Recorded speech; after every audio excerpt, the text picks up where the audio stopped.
Thank you for watching the Housing Oregon YouTube channel. Be sure to join our network and get involved in the work that we are doing. If you can, please like and subscribe. It helps us build this channel, which serves as a platform to communicate with our members. This video is part of our 2025 annual conference. We're looking for folks to be on the conference planning committee. Please email info@housingoregon.org. Hi, I'm June Kissel. I'm going to be your moderator for today. All right, better. That's much better. Okay. Hi, everyone. I'm June. Like I said, I'm with Housing Connector. I'm the Community Partnerships Manager. Thanks for joining us at a 3:30 last session of a 2-day conference. We're appreciative of it, so thank you. Don't kill me, but these rooms get really hot. So really quickly, if everyone just wants to get up from their seat, just get a little quick energy flow. Super quick, last conference, yep. Maybe like get your arms rolling. If you hit the person next to you, it's a good convo starter. Beautiful. Okay, thanks for indulging me in that. It was mostly for me. Again, thanks everyone for coming. We have a really awesome group of folks with us today. I think it is an awesome conversation to be having in the context of all the other conversations and panelists and experts that have been here.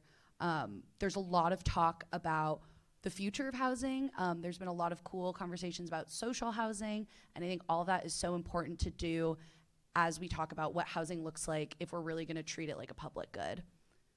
And I think it's really important to address where we are right now, which is not there yet. And we're working with the systems that we currently have, and how can we do that in a way that benefits everyone.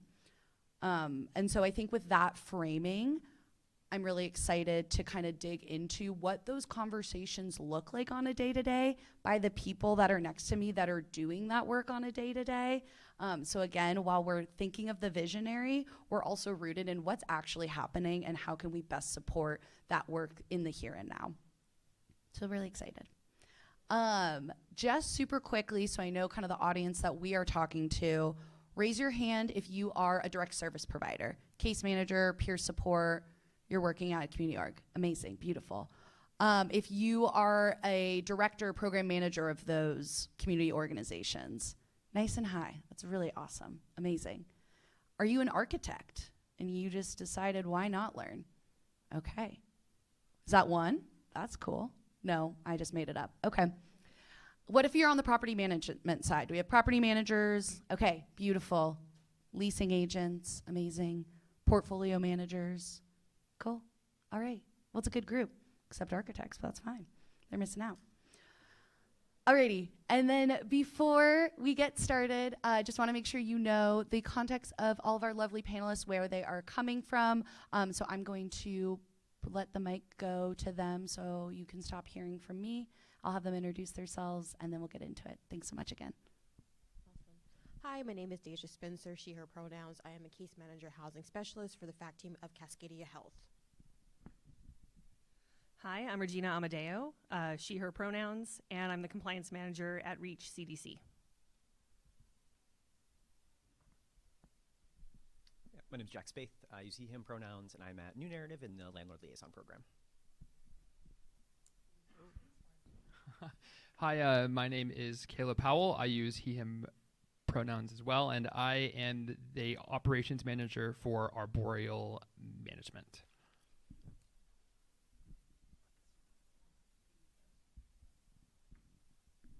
Great. So again, if you are here, you're here because you want to learn what can we do to achieve both outcomes, right? We have folks that are in the community organization space that are looking to find housing for their participants. And then we also have the property managers, the portfolio managers that are looking to fill vacancy. I think a really huge misconception is that there are no units available. And to be clear, that is a huge part of it. We are 20,000 units short in Oregon State.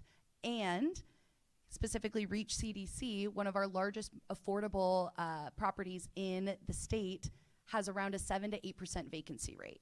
That's huge, right? So kind of like what's happening here, where's the gap?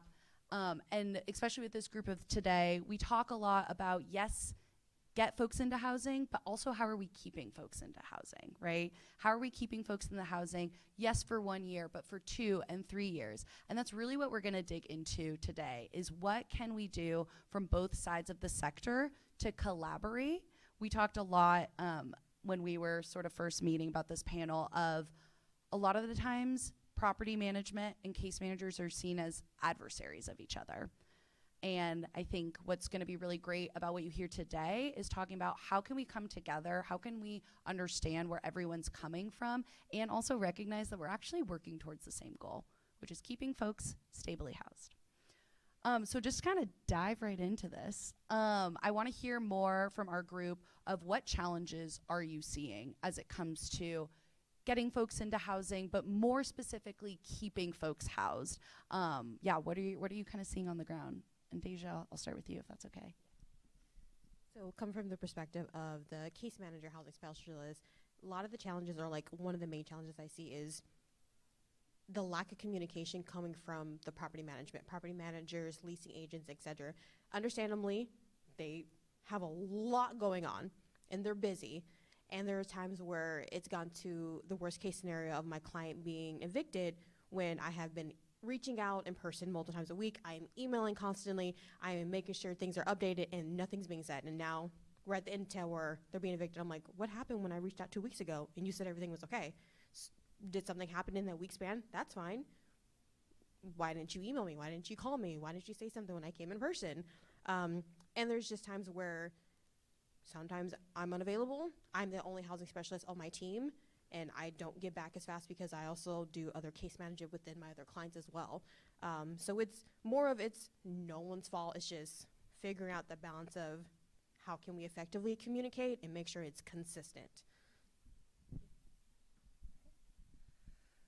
So there's a few challenges on the property management side that we see and continue to talk about and troubleshoot. And one, I know we're talking primarily about once someone's in housing, but a big challenge, one of the big hurdles is getting someone in. And one of the things that Reach did a number of years ago, kind of during the pandemic and in response to the FAIR ordinance and state ordinance and HUD memos from days gone by, not current HUD, we started looking at where can we, knowing that the compliance world has so many non-negotiable regulatory requirements that we don't have any flexibility on, as in, you know, how someone, what they need to do, what income they need to have, what needs to be verified in order for them to qualify to move into the building. We're pretty limited with what we can control for there, but we started looking at our screening criteria and the barriers that we were seeing of folks getting in and the hurdles that they had to jump through. And so we lowered the barriers where we could, and with regards to criminal, credit, and rental history. And what we have seen, even with doing that, and we've also kind of streamlined our appeals process and made it more accessible and understandable for folks for how they can reach us, how they can appeal, what an individualized assessment looks like, and what they can provide to make that process go smoother. That's just the first hurdle. There's the background screening, and then there's everything else that someone has to do in order to qualify to move in. And folks who have been in a transitional state, whether they've been homeless or an otherwise similar situation, asking someone to fill out a stack of paperwork that over the years has somehow gotten bigger and not smaller, even though it's 2025, has definitely been kind of an ongoing barrier. And so I would say one challenge on the property management side, which includes compliance, is balancing where we have flexibility with where we don't, and what we can do to help people get in to housing. And then the other two challenges is, this has come up in numerous sessions the last couple of days, but such high staff turnover. And we could have a crackerjack team where the manager and external case management communicate super well together and everything goes smoothly, and then that manager leaves. It could be months before we get somebody new in.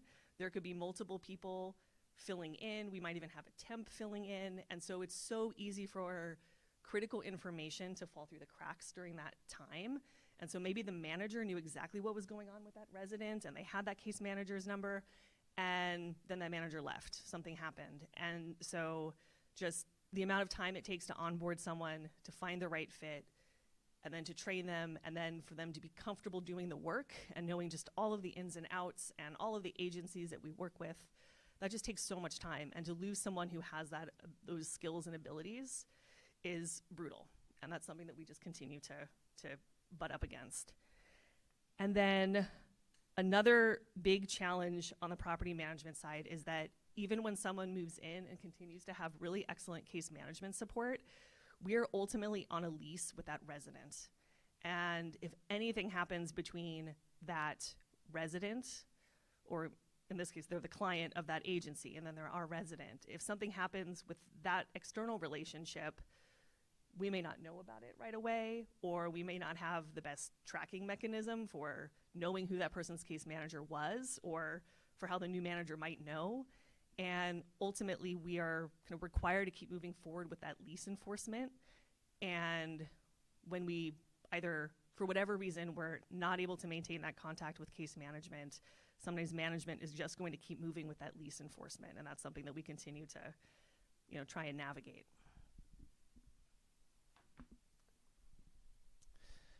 So I want to just open with talk about what a landlord liaison does. I don't think that that's necessarily commonplace knowledge. And so we actually operate, we're not a property manager, we're not a direct service provider, but we kind of operate in the middle of all of that. And so our work is really focused on rental assistance programs, and we live in that space, mostly within the ARLA program, if folks are familiar. But we are kind of operating between the service providers and the property managers, and ultimately are just trying to get everyone to kind of collaborate and work well together to create housing stability for participants. In cases, obviously, we're kind of just trying to mitigate some of those negative consequences as well. But kind of some of the challenges, and so we're really kind of trying to look at this always from a kind of a system perspective. We really need to both understand, as landlord liaisons, be able to understand the property manager's perspective, but also the perspective of the service providers and the participants. So really try to kind of see everything. And so we see, call it a problem-rich environment. There's obviously opportunities to solve problems. And I think one of the main things that we really see is that tenant rights, and there are kind of on the tenant side, there's a lot of tenant rights in Oregon, one of the states, I think, with some of the strongest tenant rights in the country. But what the challenge there is that a lot of that onus gets put on the tenant, gets put on that supportive housing service provider. And what we really see is that the role of a supportive housing service provider in that way, that your title might be housing case manager or housing navigator or something along those lines, but that is not the only hat you wear. I always kind of say that they're responsible for like housing, healthcare, income generation, and more, and that and more is really doing a lot of heavy lifting. That role can really, like, where is that lane and where does it end? Or where does it, like, how many off-ramps are there that you can take? And so being able to really understand what those tenant rights are, I think that's really complicated, and we live in kind of a shifting environment. We also have different laws in Portland. I work in Multnomah County. There's different laws in Portland than there are in Gresham and in Troutdale. We have the fair ordinance that Regina mentioned. And so I think that's a really challenging thing. And then on the flip side, for property managers, it's really easy to break the law. It is incredibly simple and easy to break the law in Portland, and oftentimes you may not even know that you're breaking the law. A lot of the kind of the case conferencing that we do is with mom and pop property managers, the folks who may be an accidental landlord, they have one or two properties, and they'll say something and I'll kind of catch it and be like, hey, like, you can't do that. It's against the law. We're going to kind of try to go about this in the best way possible. You were open to working with this program, so let's kind of try to work to a solution that's going to be beneficial for everybody. And so I think that there's that flip side. It's really, really tricky to kind of balance those two things. Kind of going and then kind of transitioning to another challenge we really see, I think, something that Deja highlighted was kind of harmful perceptions, kind of from both sides. I think from service providers, one of the things that we see is the word fight get kind of thrown around, and that in a fight, someone's going to lose. And the data on evictions in court, it's about 60-40. 60% of the time, actually, the tenant wins in court. But I think one of the things, the metrics that's not being kind of weighed in there is how many of those evictions don't actually go to court, that the tenant just leaves? And what would those numbers look like if we included that? And I think those numbers would look a lot different. I think that if you are going to court as a tenant, you think you're going to win, and about 40% of those times you don't in Oregon. And I think on the flip side for property managers, I think there is a extreme hesitancy to interact with rental assistance programs. The first about year and a half of our program, starting in about 2021, we were trying to recruit property managers to voluntarily participate in these programs. We had a set of financial incentives that we were offering, and it was so hard. I did lease ups in market rate. Selling apartments is way easier than selling these programs to property managers, and it's extremely challenging. The work that Housing Connector does, the fact that they're able to do what they do is absolutely incredible. Like June and Mackenzie and Jason do amazing work, and if you haven't worked with them before, you definitely should. But I think that, those perceptions are on the other side as well. There's an extreme level of hesitancy. One of the things that we always like to keep in mind, and I think this is another one of these challenges, is that we have source of income laws in Oregon. That means that rental assistance is treated as income. And so within the ARLA program, that means that every single household will income qualify at any property within that jurisdiction. And that's a really important thing to kind of keep in the back in your mind when you're kind of working with rental assistance, is those rules and those laws that property managers, that kind of goes back to the other problem I was talking about with tenant rights. And I think just generally too, that property management, if you worked in the industry, it is highly standardized. Like I worked for 3 different companies in 3 different places, one in Minneapolis that was a fully integrated developer, property manager, asset manager. They did it all. I worked for a small third-party property manager that mostly did like single-family homes, duplexes, triplexes, and then I worked for a private equity startup out of the East Coast. They were shockingly similar. And then we have supportive housing services, where just within the ARLA system, we have over 30 different nonprofits and organizations who are responsible for administering about 1,000 vouchers. And so in theory, we have about 30 different systems of care and approaches to this. And so I think you have this simultaneously, this highly standardized industry and this highly unstandardized industry. And I think we had some really exciting talks here that talking about standardization and bringing some of that. But I think within these programs, kind of get into this later, that there's only a certain level of standardization that we kind of can create, kind of within Housing First program, participant-driven programs. And so being mindful of kind of balancing those, balancing that.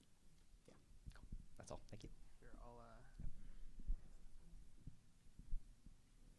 I'll try this mic to see if it works. I don't have to lean over with the cord. So arboreal management is a market rate property manager.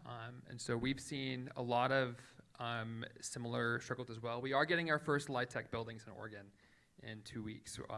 Our parent company is buying them. So it's going to be an interesting foray for us.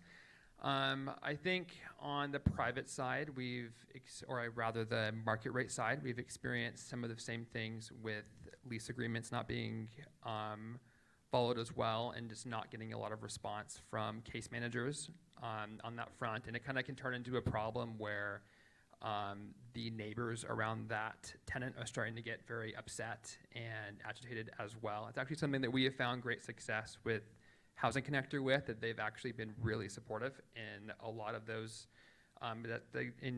just making sure that case managers are there. Another issue we've experienced, I'm sure a lot of you have on the property management side as well, is with delinquency as well. So at the end of the day, we do run a business. We have to pay the gas bill, and the bank has to be paid.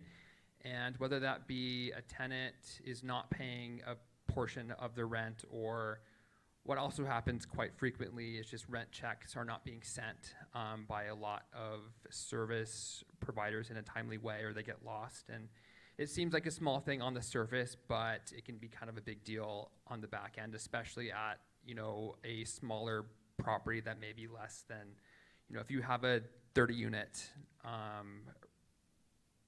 property, just 5 people who have late rent is a pretty big deal. And so I think we've kind of ironically experienced some situations where it's hard to get a hold of caseworkers as well, which I think it's kind of explains where the industry is kind of at, where the caseworkers think they can't get a hold of the managers think they can't get a hold of the caseworkers, and we're all just kind of stuck. And so I think, again, going back to, we've been partners with Housing Connector in Portland for almost 2 years now, I think, and they've really helped a lot kind of to both bridge that gap and as well as kind of really keep tenants in a stable place. And you may be wondering, what does Housing Connector do? Super high level, we are similar to the landlord liaison program. We're connecting the providers, housing providers, with the service providers. So anyone that's looking for housing and has a case manager, a peer support, we also are able to give them up this platform, which not only shows reduced barrier housing, but also is effectively a communication stream between the case manager, the peer support, and the property. And so, you know, again, with all these partnerships, you can see even with the best of intentions, sometimes, you know, things go awry. One client might be taking 40 hours of your time. You miss an email, because we all get 50 emails a day. And so, you know, happy to kind of go over this on a one-on-one basis, and we'll talk a little bit more today of even just some of the strategies that we're using to make sure that we're all coming from a place of positive intent rather than pointing fingers. Deja, I know you had one more thing. And another barrier coming from the service provider, the case manager, is my team specifically, we work with SPMI dual diagnosis, so severe and persistent mental illness, and all of my clients have severe substance use and mental health. So we have to keep in mind that not only does our clients have the autonomy, we also don't want to violate their confidentiality and just their well-being as a whole. So when there are scenarios where, worst case scenario, when an eviction has happened, we can't be like, well, it's because they're schizophrenic, they have symptoms. We can tiptoe around that conversation and figure out what's the best way for us to intervene and support them, but that's a bigger one where the fear of discrimination of that once we're applying to housing is once they hear they have a case manager, I can see it in their eyes. They're just like, cool, so this is going to be a tenant that's going to be screaming at 3 a.m. This is going to be a tenant that's chasing around other people in the building, and it's like, we understand that, but it's also, that's why they have a team, because we're here to support them. We do crisis intervention, we do 24/7, so not only do we do medication support, we do crisis intervention, we're on call, we do counseling, service and education support, peer support, we're a wraparound service. And even then, sometimes it's like, you have all this and they don't want to lease to our clients, which is understandable because you guys also have a property that you guys are maintaining and you want to uphold, etc. But that's a barrier from, at least from the provider I see a lot is, as soon as they hear case manager, they hear a care team, outpatient clinic, they're just already done. That's super helpful, especially for folks that are not entrenched in that work as you are, and even the specificities of HIPAA and things like that.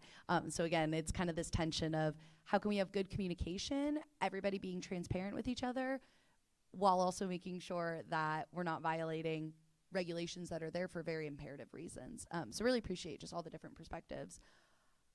I think this is an interesting one of like, you know, I think everyone sort of hinted at it, but maybe like super distinctly, how are we defining successful housing outcomes? I think that's something to unpack. So Deja, I don't know if you want to take, I keep handing it back to you. But yeah, from each of your perspectives, just what is a successful housing outcome? I would say my clients specifically, just getting past the first 6 months of being in their lease and then making it through the first year and then being offered a renewal lease. Like that is a big thing. Of course, HIPAA, I can't go into details, but I have a client that was on the streets for 30 years. They have been successfully in their housing for 3 years now. And there are still some obstacles that we're going through, but all it took was for them to get a roof over their head, and they're doing so much better. Once again, we're still working on like medication and like interpersonal relationships and things like that, but they were very adamant, all I need is an apartment, I'll be good. And it's 3 years successful, and I'm beyond proud of this individual, even though they also have a lot of self-doubt and saying like, well, this is happening, that's happening, I don't deserve this, I don't do this. I'm like, look how far you come. If you didn't deserve it, if you weren't doing so well, you wouldn't be where you're at now. You could be going back to what you were doing before, but you're not. You're also trying every day, and that's all that we can ask of my clients is you just try every day. Whether you're trying is sometimes you just don't want to talk to us, but you still take your medication, perfect. Or there's days where they're coming to a substance use group that happens weekly, and they're participating in that. Fantastic. Or they haven't gone to the hospital in 6 months. That's great achievement, because a big part of our goal is reduction of hospitalizations, and sometimes we have clients that go back to back to back to back to back to back to back, and then sometimes they go a streak where they don't go for a week. I don't know what changed in that week, but that's an accomplishment. And other times where it's like 1 week they're good, another week they're good, 6 months later they're back again, or worst case scenario they go to the state hospital and we just start all over again. But really just getting through the first 6 months and then being offered another lease renewal, and a matter of also if they're like, okay, well I stayed here for this first year, I want to move. Great. So now you have taken into consideration, you tried this property, you want to go somewhere new, and you're thinking about what's going to work for you and what's not going to work for you. Because the first apartment may not be their forever home, and maybe they're just trying to figure out what they want in an apartment. And now they have an idea of like, well, this apartment doesn't have a unit washer and dryer, but this building does. Great, let's do that then. Okay, so now you want in unit washer and dryer because the laundry room, they don't have quarters to pay to do the laundry. Now they want an apartment that has in unit because that's easier for them to manage than having to figure out how to get quarters to do laundry every single day or every single month, whenever they just do their laundry. And just the fact of, to toot my own horn, if I'm being truthful, is clients coming back and saying, thank you. I didn't think I deserved it. I didn't think this could happen without your help. And I'm like, I mean, well, I didn't do anything. It was all you. Like, you have to participate. You have to, like, this was all you. But it's the reassurance from clients saying, like, I couldn't have gone this far if it wasn't for your support. And I'll also emphasize, could have been anybody, but it wasn't me, so I'm going to toot my horn a little bit, just a little bit. But, yeah, I mean, I always say that I don't know what I'm doing every single day. I don't even know what I'm doing as for myself every single day, let alone helping clients with dual diagnosis. So the fact that some days are wonderful and then some weeks I'm struggling and they're struggling, but yet they're there every day, yet we make it through. That's an accomplishment. I mean, that's a positive outcome in my opinion. Well, I agree with you on what a successful housing situation looks like, a successful outcome. For us at Reach, our leases, we're starting to do lease renewals, but in general, our leases, I should start by saying our leases automatically go to month. And so we basically automatically renew everybody who lives in our housing, unless it goes down the eviction route or they move out or something like that happens. And then to make sure people are on the most current lease agreement, we do about once a year have them sign an updated one, but we just automatically renew. And we have, just to make sure that that person is always covered and that we're always covered, our leases just automatically go to month. And so for us, a successful outcome is someone moving into an apartment in one of our buildings that works for them. They're paying their rent, or their rent is getting paid. They are getting the support that they need. And if there are lease violations, they're learning opportunities, if they've got case management who can help them and who we can contact if there's problems or any concerns, if resident services can intervene. So a successful outcome is basically someone moving in and staying housed. Yeah, I really think about kind of successful housing outcomes in terms of housing stability. I think that's what a lot of our work is just really driving towards. And that, I think, can be, a successful outcome. I think that is kind of ultimately, I think, in again, participant-driven programs, that's up to kind of the household, is what do they really define and see as success for them. I think kind of from that's my service provider brain kind of says, I think, though I think one of the things that I think we're kind of missing is a definition of what housing stability actually is. And what I really see kind of in the short term, I think what housing stability is in the terms of context of rental housing is lease compliance. That you can kind of have, that is the minimum requirement. You can have everything else figured out, but if you can't stay compliant with your lease, you're not going to have housing stability. And I think long term, it's being financially independent. And whether that means having income that comes from Social Security or a job or wherever that income is coming from, those are the two pieces that are really, really, really crucial for anybody. Even myself, I can get behind on my rent. Like, I could face eviction.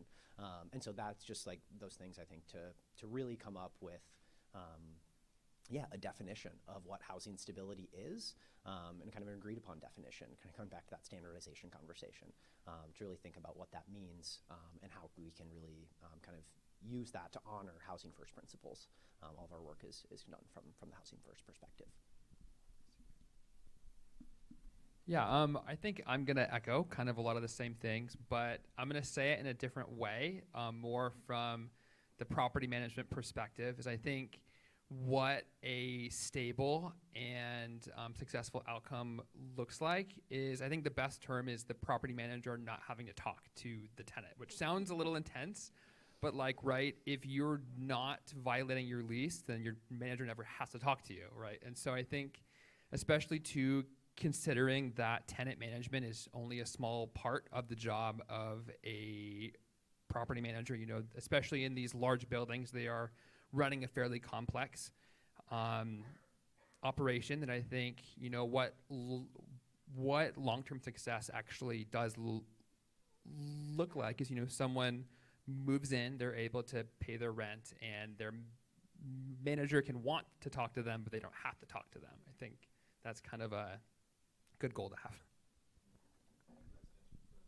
Yeah, I mean, I don't want to talk to my landlord, so it's giving like the principal being like, you don't necessarily want to be known by the principal. And I think that also brings up a good call out, which I'm not sure if that's what you intended for, Caleb, which is that oftentimes I'm finding myself in spaces, again, being that mediary between case managers and properties. And one of the things that I think the biggest thing I've learned in this role is that property management is a very similar industry to case management. And what I mean by that is there's a lot of hats that you are being forced to wear. There's a lot of turnover, as kind of Regina was talking about, long hours, not awesome pay, right? And so I think, again, as we talk about this, like just really appreciating those similarities, and how that can be a point of potential connection with one another. Caleb, you were mentioning, right, like if property management wants to talk to you but doesn't necessarily have to, that's positive. We find in this space, though, right, that we can't control tenants, right? Can't control anyone but yourself. So there are going to be situations where it's not an awesome situation. For example, if someone is not, it's pretty clear that a tenant's not being successful in their lease, right? So in that situation for y'all, what is a good outcome when the situation is less positive? What do you consider a win when, let's say, a tenant is clearly struggling to be in their living situation? Anybody want to take that one? Caleb? We've actually had some pretty cool experiences with this. So one of the benefits of being right now what's a smaller management company and having multiple properties, we had a pretty intense situation. I won't really describe what took place, but we actually were able to stabilize the tenant by moving them to a different property that was in a different neighborhood. And that actually, that change of scenery kind of really did a lot. I mean, this would have been a case for property managers. We could have very easily done a 24-hour and we would have won, but we didn't want, this was one of our Housing Connector clients as well. And their case managers really kind of helped us think about, why is this going on? Like what is the cause of this, and how can we as property managers fix this, right? Because we obviously, right, we don't want to release the unit. Vacancy is the most expensive part of property management. So we were actually able to not only help this person who still now 1 year later is still with us, but we also got to fill a vacant unit at a different property as well. That's super helpful. Regina? So just to go off of what Caleb said, because that's actually in my notes too, is someone recognizing that for whatever reason where they're living is not the best fit for them, and them moving into another property either within our own portfolio, or realizing that maybe they need a higher level of care, they need some other kind of circumstance, and moving on to that. I would also say that we have had some, just this year alone, we have had some unit turns what cost well over $20,000, and we have some units that have been uninhabitable for months because just the amount of work that is needed to repair them. And ideally, sometimes it can't be controlled. Things happen, fires happen, floods happen, literally and figuratively in property management. But before it comes to that point, a really great but not perfect outcome would be case management, property management, and ideally even the resident recognizing that this where you are right now is not the right fit for you, and them being able to move out of that building without penalty, without an eviction, without $20,000 in property damage that's going to follow them. So moving on to something without big impact to the property or to their record. Yeah, so a lot of the situations that that we encounter are actually these reactive, like oftentimes like worst case scenarios, and so oftentimes it's around eviction. And one of the things that we advocate for and try to really kind of work around is just barrier mitigation. That, okay, we know that there's imminent housing loss here. There's not much we can do. Like, we've kind of exhausted, like, the property manager's kind of like, they're over it. They're going to evict no matter what. If it goes to court, probably going to lose. Like, it's just not a good situation. And so what we really advocate for there is a mutual lease break. This is something that you can request from a property manager. Like Caleb was saying, vacancy is expensive. Evictions are debatably even more expensive. Like, being aware of those incentives that property managers do have is really important. And you can often do it without having to pay the lease break fee. And so what we really advocate for is a mutual lease break there. One of the challenges that we do see there is sometimes participants don't want to do that. They don't feel like they are being kind of treated fairly in that situation. And we do see that happen occasionally, but we also see where these mutual lease breaks happen. And then you can give yourself enough time to be able to go through that housing exploration process again, to be able to get an application submitted and get into a new unit and kind of have a quick and smooth transition there, or utilize a shelter resource that may be available. One thing I will say is ARLA is one of the most well-resourced programs, and so we are very kind of lucky in that way. But that's kind of one area where we kind of are kind of making the best out of a worst case scenario, that at least that eviction is not going to be on that person's record, and we're going to be able to kind of walk away. The other is reasonable accommodations. In these cases where you do have an eviction and you have a household that does have a disability, being able to establish a connection between their disability and kind of the action or behavior that's happening that is resulting in whatever that consequence is. And you're not going to necessarily be able to do that to prevent the eviction, but what you can do is buy more time. And sometimes the difference of 7 days versus 14 days, that can be life-changing for that individual. It can keep them off the streets, get them access to a shelter. And so being able to just utilize the tools that you do have available to you, and just knowing what those are sometimes is hard. But those are two ways that we really try to kind of work with service providers and property managers to address those situations. The first two are pretty simple. I have three. Is they keep their housing, and then not having eviction on the record. And the third one, as didn't think about it until now, is that the outcome is so well that not only do they keep their housing, we end up having a good relationship with the property manager, property management, and then I can house another client in the property. Like, just because if that goes well, then they're more willing to approve of my other clients into the housing, because I understand is you evict one person, a lot of my clients are similar, why would you want to accept another one? So the fact that I'm able to house another individual, I'm like, perfect, fantastic. Yeah, that relationship building part is pretty crucial, right? Again, as we talked about at the beginning, until we live in a world where housing is not a commodity, we got to work with what we got. and that is with the current property stock. So how do you do that? And how do you do that in a way that not only benefits the person you're working with right now, but future folks as well, and anyone that's really being served by the continuum? Talked a little about it, and I know communication was like a big thing that we talked about.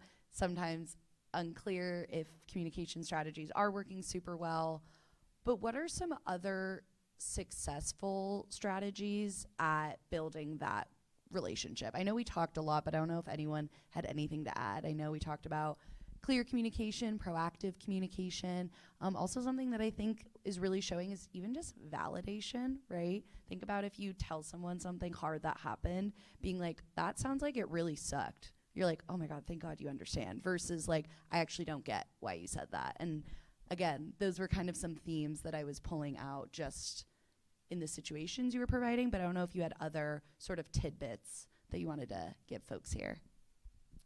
Communication is always going to be the like first and foremost one, but a part of that communication is what I have done is I've created a small like just PDF spreadsheet of saying like who's all on my team and all of our contact information, reminder of the Multnomah County crisis line, the on-call, just letting them know that we are a fully staffed team. So if I'm unavailable, you can contact someone else from my team, and or at least you have our main office number or email that you can reach out to. So just making it known, like, once again, the high turnover. What if the one contact they had that wasn't me, that they've been reaching out to, is no longer there, and now they don't know who to contact? So just make sure that they're updated on who's fully, like, I guess, fully staffed on my team. Just so there isn't a delay in communication if it can be definitely prevented. So yeah, communication, obviously, I think cooperate, like management and case management, wanting to cooperate, being willing to collaborate and communicate, and having an ROI, not in any way to disclose diagnoses or anything, but just making sure that there's always, we've got the release to contact this person's case manager whenever we need to. But one thing that I jotted down last night is, and I think this happens at some buildings and with some agencies and not across the board, but having some kind of, not something as formal as an MOU, but some kind of just like what if plan. So, if someone's moving in with an agency's support,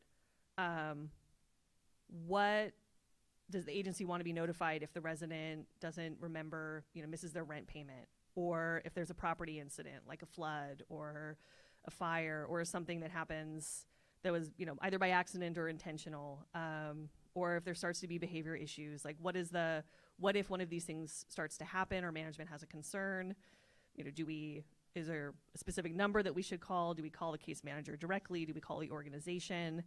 And then there's talks about things like risk mitigation pools and different kinds of funds in the event that an event does happen in an apartment that causes property damage. So just laying that out in the beginning, like this is what management can do if and when certain things happen, and then this is what the case management agency will do if certain things happen, and just having that kind of what if plan that we can make sure is in their file and keep track of in case something does happen. Yeah, I love everything that Regina was just saying there. I think it's all about, like, one of the things we always talked about in leasing was expectation setting. Expectation setting is just super important. I think that you have a property management industry that doesn't really know much about supportive services, especially the market rate space. Like, they do not know what a housing case manager does. And so I think to really kind of provide that transparency on your role, as the supportive housing service provider. But I think also, like, working with the rental assistance programs, one of the consistent problems that we see is that property managers don't know the difference between rental assistance programs. Everyone basically assumes everything's Section 8.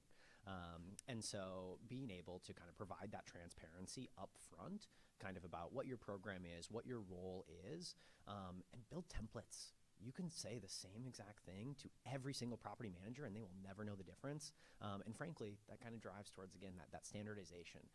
We really want to, I think one of the things we always want to keep in mind, it's been touched on before, is that time is valuable. Housing case managers have large caseloads, property managers have big portfolios. And so really kind of trying to come up with solutions that are very, very easy. It's a cut and paste, not a, oh, I have to take 10 minutes to send this email. It's like, no, copy and paste that from a spot, from somewhere where you can have that saved, easily accessible, so you can make those things really, really fast, and standardize those things across your programs and encourage that. I also think just like kind of a little bit of a mindset shift into how we're thinking about this, again, kind of from that perspective of the service provider. Really encourage service providers to build as strong relationships as you have with your participants as you do with your property managers. I think that when you are able to do that, I think a property manager, and this won't happen in every case, but property manager may be more willing to work with you, be more willing to problem solve if you have that good rapport, if you have that strong relationship. One of the things that we really think about when we're approaching property managers and talking about this is we just appreciate when there's an openness and a willingness. And I think that they would feel the same exact way on service providers, as like kind of that openness and willingness to collaborate and work together, and to really understand like what are the kind of the problems. Because eventually a property manager's problem is going to be a service provider problem. It's just a matter kind of time and awareness. But I think, yeah, kind of those, I would kind of touch on, I like Regina, like everything that you said. I think that so it's again, setting those expectations and then having that communication already kind of built so that you can just kind of continually do that with all your properties. I also think monthly check-ins are super important, and understanding the timelines that property managers are thinking about, and like, you know, like when rent is due and kind of some of those things, and building in your check-ins to know like, one of the things is just like making sure that there's no unpaid balances. And so checking in and asking for a ledger, asking to see if there's been any concerns on site, and just kind of building that relationship over time. And that way, when you send them an email 3 months later for kind of a one-off issue, it's not like, oh, who's this random person emailing me? I don't know what this is in reference to. No, you have that kind of that built-in relationship. They know who you are. Ideally, maybe you stop by in person and introduce yourself. I think those are all really, really valuable things. And I think it's also keep in mind too that property managers don't necessarily have that same, they don't have that same level of kind of like responsibility towards that relationship that a service provider does. And so they may not invest kind of the same amount of kind of time and energy into that, but know that it could really help you in the future. Yeah, I actually think this is very interesting, kind of how this translates to the market rate side of things.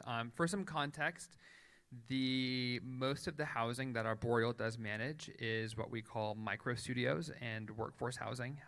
So for some context on what that means, a lot of our apartments are 150 to 200 square foot. And they are they're not part of any government programs either. And so like they're not LIHTC, anyone can lease them. And I mean, at this point, I would say we're probably the largest operator of that in the Northwest. We're about to cross the 6,000 apartments under management. So it's kind of a niche market. And I think what's really interesting on our end, right, is probably only about 20% at the max of our tenants have a case manager. And I think it's really important that the property managers make sure that that case manager's contact is in the tenant files. We personally use Appfolio as a company, and so we're able to create a tag where, you know, I mean, a property manager can't know about, especially on the market rate side where we don't have a lot of the support of a lot of the support that affordable housing operators do. It's important that when the portfolio goes, if an incident does take place and they, you know, look up the tenant in the system, they're able to see that that tenant has a caseworker. And especially too, that helps if you do lose a manager, a new manager can come in and then they can see, okay, this person has a caseworker, and so they're kind of able to build that understanding about that tenant.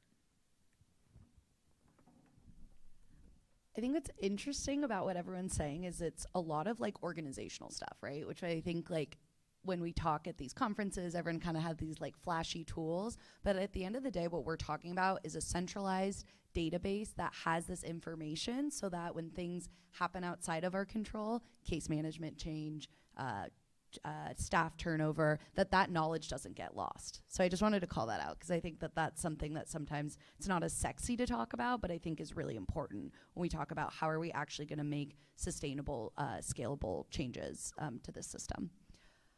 So we're kind of shifting now into like, we talked a lot about like specific tidbits or resources, but again, I think what's so cool about these spaces is we can knowledge share about what resources are out there that maybe even though you're working in this space, you might not be aware of. So I wanted to ask our panelists what are some resources that properties have on hand that they're able to use to support the tenant?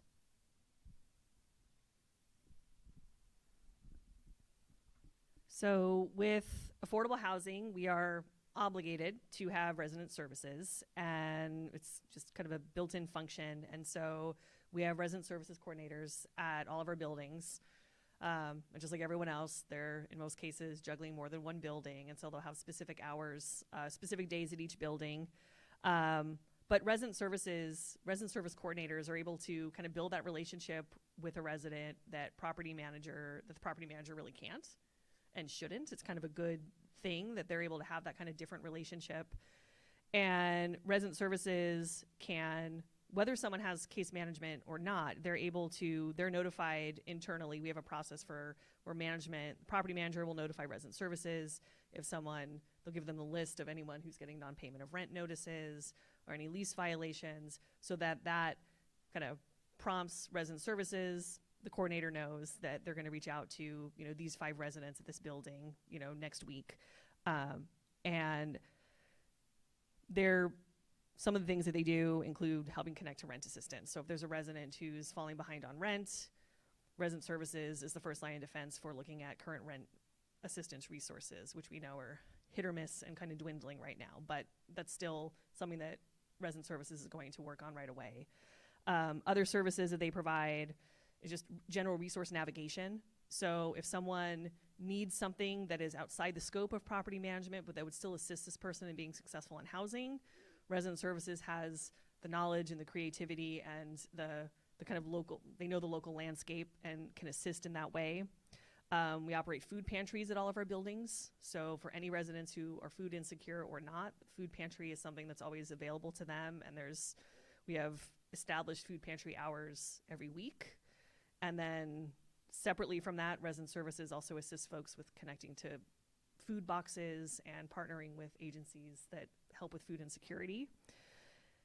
And we are, like what came up in the last prompt was, we use Yardi Voyager and a whole suite of Yardi products, and a big part of our kind of focus right now is using that technology more efficiently. And so we're currently actually working on ways to, there's a spot in Yardi where we can keep track of who someone's case manager is, and quick notes like that are easy to edit, easy to keep track of. And it's just a matter of showing folks how to use it and keeping it updated so that we know who to contact when we need to.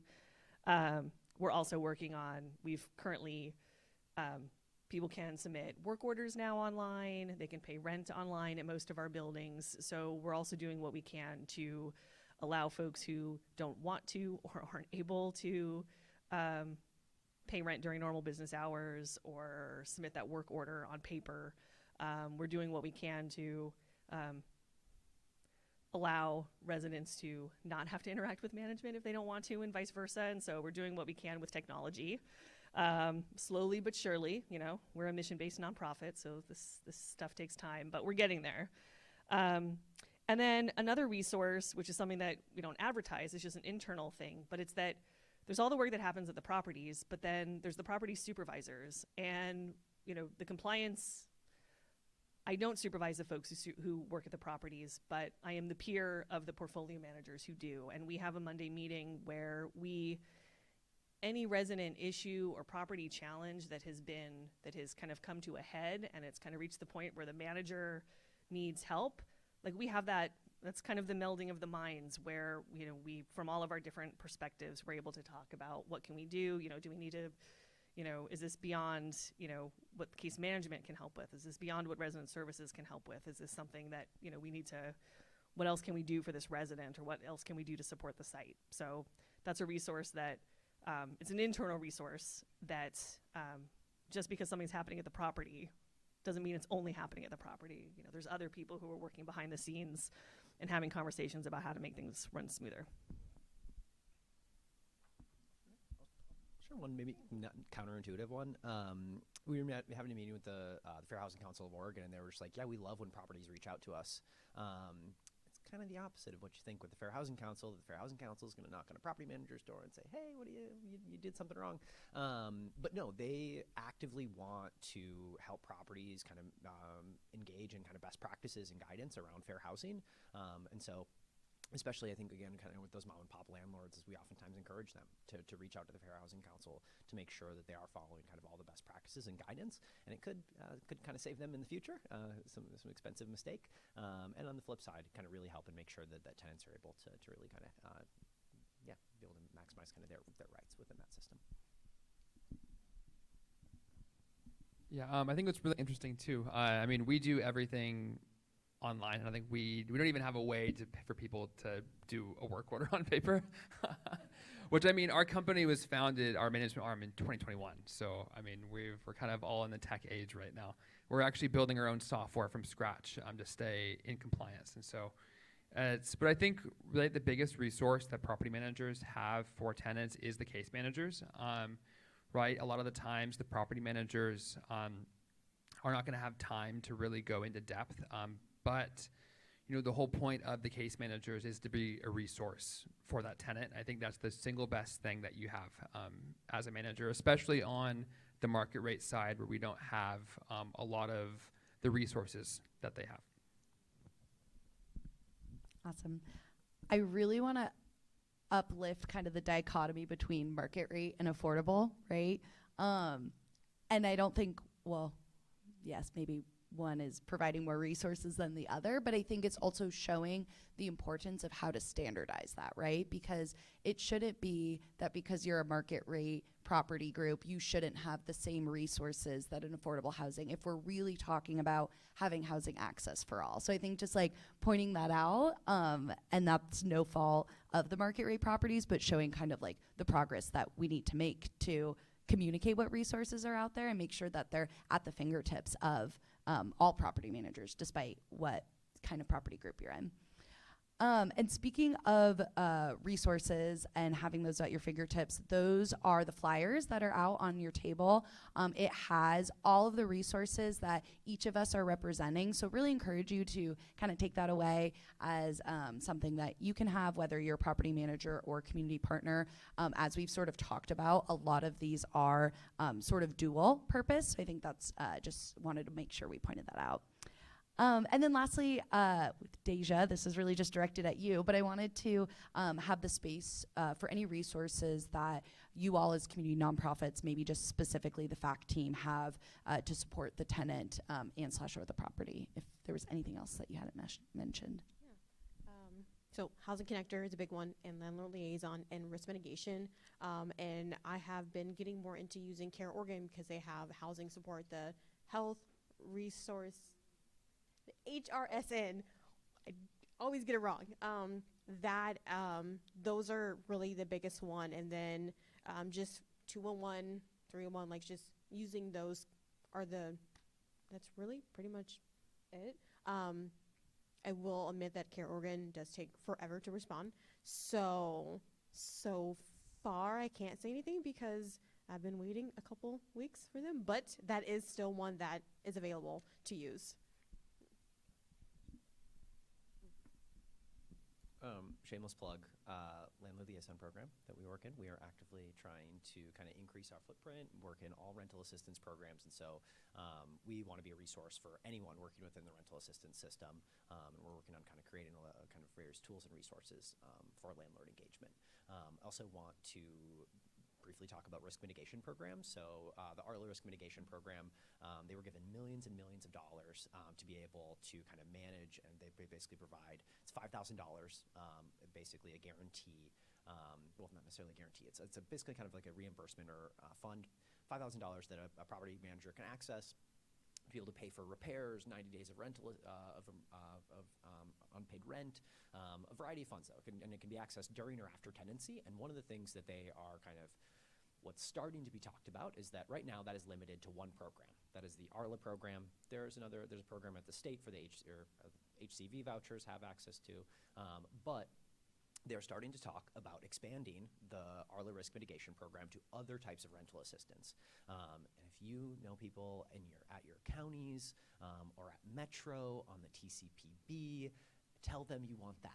It would be one of the greatest resources that we could really bring to all rental assistance programs. They have a ton of money. It's an underutilized program. Part of that is getting the word out to property managers to know this is a resource. We really like to sell this as it's rent assistance. It is utility assistance. It is a barrier. It gets rid of barriers. But right now it is just very, very limited about who can access this. And we really want to expand that access. And so really trying to get the counties on board to be able to do that is what we're trying to do. Awesome. Thanks, Jack. We have about, that's us all. Well, first, I just wanted to thank our panelists. Thank you, thank you, thank you. Not only for your expertise for today, but also just all the work that you all do. Again, this is such a huge collaborative effort. Who you are seeing now is, yes, some of the team at hand, but this is, they have all teams behind them, and there's so many people behind the scenes, and I've gotten the pleasure of working individually with all of you, and it's just, these folks are doing incredible things, and we need more of it. So just thank you. And then, just wanted to leave space for any questions of what you heard today, and we'll try to do our best to answer. Hi, I'm curious if I reached you, get referrals from what was the joint office?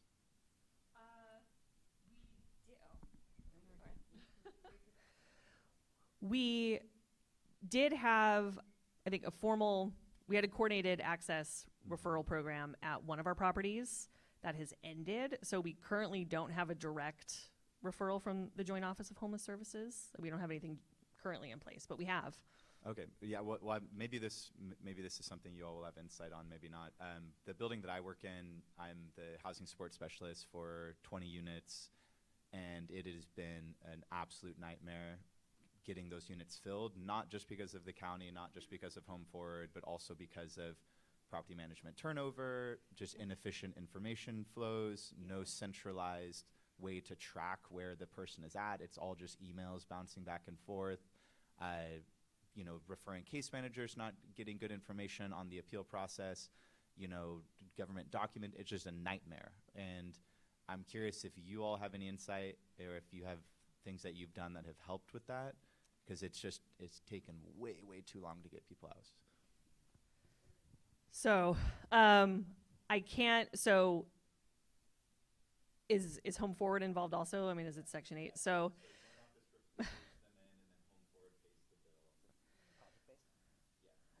So that is currently, I wish I had better advice, but that is currently kind of, I think the roadblocks are happening at multiple levels. So I think Home Forward is stretched really thin and is processing, their rent coordinators are processing a lot of applicants at the same time. And then, and without knowing, the property or what's, the agency, it's hard to really say what any specific cause of the slowdown is, but that was our experience too. We have the property still, and it still has project-based Section 8, but we're no longer in the coordinated access referral pipeline with the joint office. But I distinctly recall a lot of the issues being, folks are homeless, they're hard to reach, and so making that initial appointment with somebody to get them into the office to fill out the paperwork, both for property management and then for Home Forward, takes time. And then otherwise we could talk a little more offline about it. I wish I could give you more advice, but we've been having similar issues internally at Reach with certain subsidy programs and getting people through. Yeah, well, it just seems like the supervisors of the property managers don't even understand the process, so then the property managers can't get supervision on how to iterate and improve. And you have all these different hierarchies interacting with nobody supervising it from beginning to end. So it's just a slog, and then the new applicant comes in and it's a slog again, and it doesn't feel like anybody's learning how to improve it.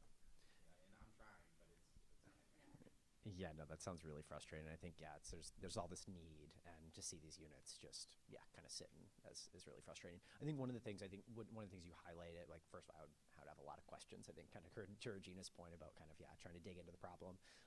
But I think to your point that the portfolio managers and the property managers don't understand the process. And that's something I think that to work with coordinated access and to work with Home Forward to just develop like a step-by-step about what does this process actually look like, getting that down on paper, and then just having them be able to take a look at that, ask questions and follow up on that, and maybe try and even just schedule a time. I know time is really valuable. Not everyone always has time, but to be able to schedule a time to be able to run through that with them, to kind of try to create that understanding. And then when there is turnover in that position again, you can always refer back to that guide that was made. I think that's like one of the things that we did with the risk mitigation program in Multnomah County is we just built a step-by-step, and we put that in front of folks. But then when they can't do that on their own, we also hey, just give us the paperwork and we'll do it for you. But I think that just creating those self-guided tools, that's one thing that we've actually heard. We did a survey with HSD, Old Joe's, and we did a survey of property managers, and one of the key findings was that they don't want to have to go to a meeting or to go to a training to learn about something. They want self-guided tools that they can access on their own time. And so I think that really kind of just embracing that model and creating that, and then you can always reference it in the future, and then even when you have to train new staff or something like that, it's a reference tool that you can use. I will say, if you know, so you're working directly with the applicants, or what? Yes. So I'm their wraparound case support once they get into the building, but Okay. I've like got involved at earlier stages to try to minimize friction. I would, if you don't have it already, I would try and get the rental service, the coordinators from Home Forward, like get their direct contact, and they might not be able to give you information about. Okay. Yeah, let's talk offline.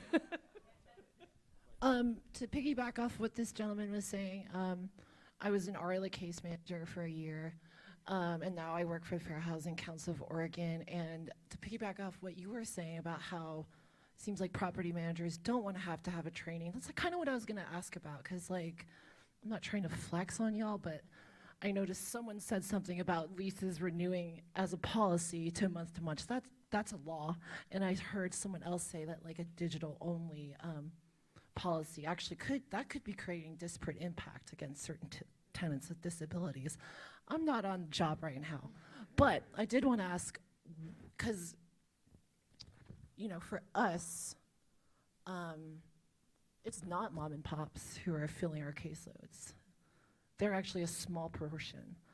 Most of our cases are with big landlords. Most of them are with big landlords in Portland, and a lot of them are with affordable housing tenants. So I know there's high turnover, and there's high turnover like for case managers. I was also a resident service coordinator. The reason I didn't want to stay in case management is because I was getting asked to do things I wasn't trained for. So I'm kind of picking up that might be an issue with your workers, and just curious, like if your companies are doing anything to kind of mitigate that, or if I could. If not, I would highly suggest that.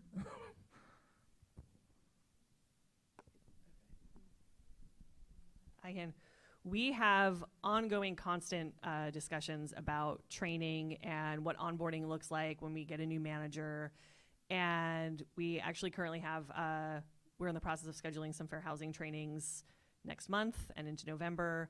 So it's something that we're always working on and we're always discussing. And I want to be honest, like it seems like even no matter how many fair housing trainings we have, there's always someone who misses one because they started right after. But we are doing trainings and we continue to do as many as we can.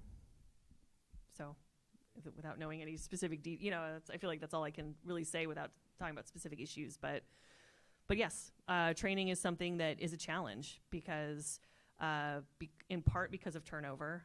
As soon as you get somebody trained, not oftentimes we'll get someone trained, they get comfortable with the work, and then they leave. And then if we're lucky, we get a temp in, and everyone is stretched all over the place trying to do everything. And so we're doing what we can to mitigate that, and training is a big part of it. But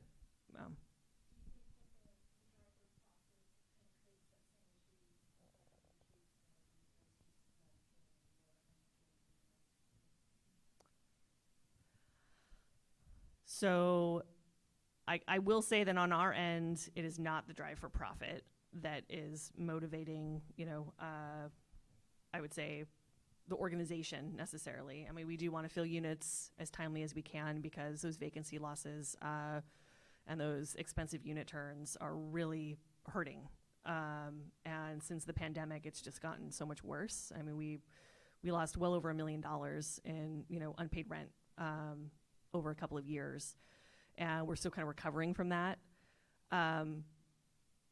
As far as like individual staff opinions, like I don't get paid enough to do this. I don't feel like I can really answer that, but I will say, and I've said this in other trainings and meetings before, that I, out of curiosity, like I look, like when we have a lot of vacant positions, I kind of snoop around on like both other affordable and then market rate landlord websites to see like what are they paying community managers and what are they paying assistant community managers. And we're all paying kind of in the same range. Like it's all kind of in the same range. And I think that it is, my personal opinion is that I think it is an industry-wide problem where we're not paying people enough to do this work. And I think the same is on the case management side because there's a lot of high turnover there too. And I think it's just, these are really high demand jobs that require a lot of attention to detail and a lot of multitasking, and they don't always pay enough. And someone might come in, they build up the skills to manage a property, and then they go on to a market property or somewhere else where they can make more money and not have to deal with the regulatory requirements and everything else. So I do think that that's something that we're facing. Yeah, I think the point on mom and pop landlords is important. That it's not the scale that you're seeing at the Fair Housing Council. And I think one of the things that we see, the HRAC, Homelessness Research Action Collaborative at PSU, did a study on, it's called Evicted in Oregon. Highly recommend if you haven't taken a look, it's an awesome study.